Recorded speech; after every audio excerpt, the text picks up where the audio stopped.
Hello, my name is Emily Moore, and these are my cards. And I apologize about the banging. They're doing construction right by my window. For this speech, I did some research about death row inmates, specifically in Texas, and I wanted to share some of that information with you. The highest level of education that I found on that list was 1 year of college for only one person. The lowest level of education was 4th grade. Take Blake Milliam, for example. His highest level of education was 4th grade, and he committed his crime at the age of 18. Or Ramiro Gonzalez. His highest level of education was 7th grade, and he too was 18 at the time of his offense. He is set to be executed this month on April 20th. And there are many more inmates with stories just like these. Today I want to talk to you about the death penalty, and more specifically, how it pertains to adolescents. I'm defining adolescents as anyone under the age of 21. According to a 2012 article by NPR News, adolescents take more risks in groups and have a weak brake system in their brains. Furthermore, the death penalty being authorized for adolescents is cruel and unusual punishment. It is further unfair because their brains are not fully developed yet, and not completing lower levels of education hinders this development even more. Thus, the death penalty should in no circumstance be given to adolescents. First, I want to expand your knowledge about adolescent development and its effects on criminality. In a 2012 article by NPR, Lawrence Steinberg, an adolescent brain development expert, says, risks taken by young offenders may be more out of their control than we think. Based on his research, there are some points I would like to share with you. Adolescent brains have weak brakes. Basically, this means that when we're adolescents, our brains work on a seek-and-go reward mechanism, and the system to put on the brakes isn't fully developed until mid-20s. Next, adult guidance makes a big difference. Self-control is still developing during adolescence, and parents play a big role in this. An example of this is given in the Lancet editorial in 2004. 17-year-old Christopher Simmons was sentenced to death for his crime, but let's take a look at his family life. His parents were divorced and hostile towards one another. His stepfather physically abused him and forced him to consume alcohol. At the age of 13, Christopher was abusing marijuana and alcohol. 90% of kids who break the law during adolescence do not become adult offenders. I think that this stat speaks for itself. Like I said at the beginning, many people on death row do not have a complete education, some levels as low as 4th and 6th grade. This causes developmental problems.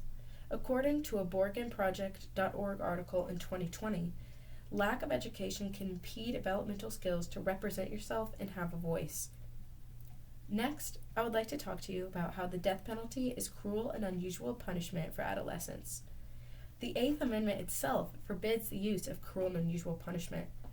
And according to the Lancet editorial article from 2004, members of human rights organizations and the international community have spoken out about this and said that it violates human rights and international standards.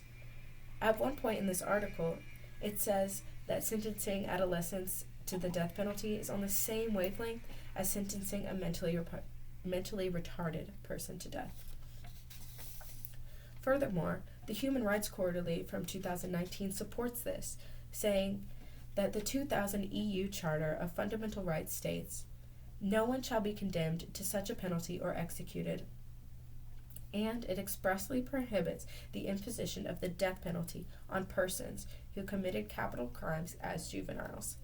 Based on this information, how can you not consider the death penalty cruel and unusual punishment? Now, I understand that some people still will disagree, so next I will be addressing some objections. Louis P. Podgman says in his book, Death Penalty, For and Against, that the death penalty should be implemented based on evidence from Scripture that says people should be punished for their crimes, and the Golden Rule. I would like to clear up that I'm not advocating for no punishment of adolescents. I'm advocating not to kill them. I think that as a civilization, we have come so far and realized that old laws and ideas are not always morally right. There is a better way than eye for an eye.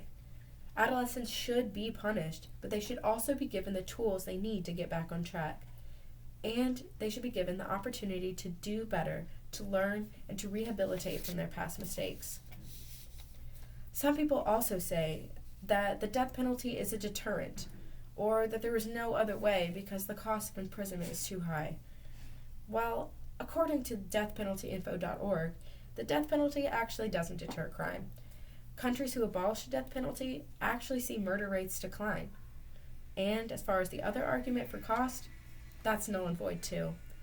According to tcadp.org, in Texas, the death penalty costs 3 times more than maximum security imprisonment for life. To review, I hope you can see why the death penalty should not be implemented for adolescents.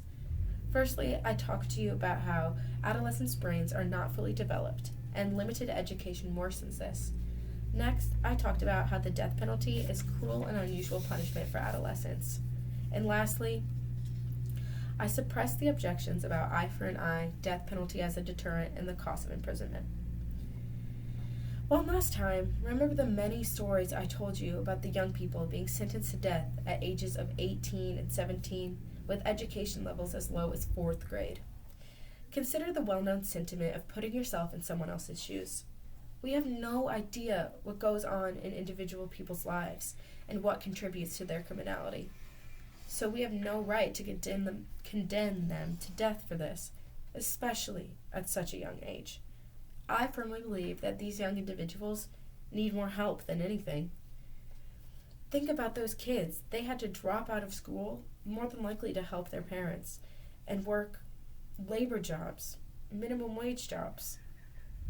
They are thrown into the American capitalist society, and they're no more than a product of the system that they are forced to navigate.